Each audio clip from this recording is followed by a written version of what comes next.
Ci troviamo in una delle sale del Museo Diocesano San Matteo e colgo l'occasione per portare il mio saluto in qualità di direttore di questo prestigioso scrigno d'arte a quanti avranno la gioia e il piacere di poter visionare queste opere. Il Museo Diocesano San Matteo nasce agli inizi del Novecento e la struttura che ospita questo prestigioso luogo inizialmente è stata la prima sede della Scuola Medica Salernitana, successivamente seminario arcivescovile, come ho detto poc'anzi, dall'inizio del Novecento, Museo Diocesano. E qui sono raccolte le tante opere che provengono dal Duomo Cattedrale di Salerno, ma anche dalle tante chiese dismesse dell'intera diocesi di Salerno-Campagna Acerno. Il percorso storico-artistico ci accompagna dal Medioevo al Settecento, ovvero dalle tavolette in avorio nella prima sala del Medioevo, passare dalla sala del Crocifisso,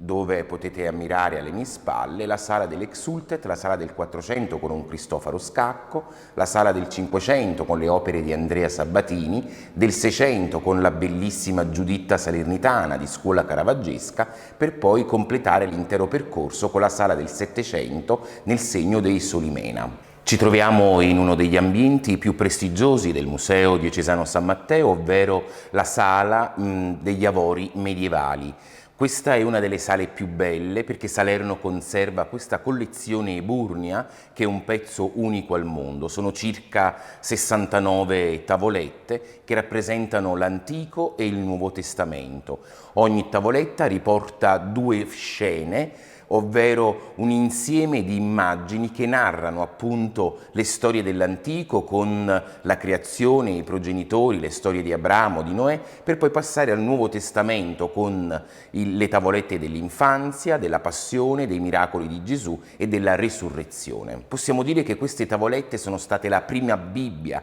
scritta su avorio, ovvero aiutavano i fruitori a poter comprendere il mistero dell'Antico e il Nuovo Testamento, il mistero dell'incarnazione e della resurrezione di nostro Signore Gesù Cristo. La bellezza di queste opere è leggere come sono state realizzate Antico Testamento con una mano molto più austera, priva di grandi segni iconografici, mentre il Nuovo Testamento con l'avvento di Cristo notiamo che le tavolette sono molto più ricche di segni, motivi floreali, rami e quant'altro. Inizialmente queste tavolette erano conservate presso il Duomo Cattedrale di Salerno dedicato a San Matteo e alcuni studi ci aiutano a comprendere che forse erano o uno stipite di porta o una sede episcopale o un paliotto d'altare. In qualità di direttore sono più propenso che queste tavolette realizzassero un paliotto d'altare, ovvero un'immagine in avorio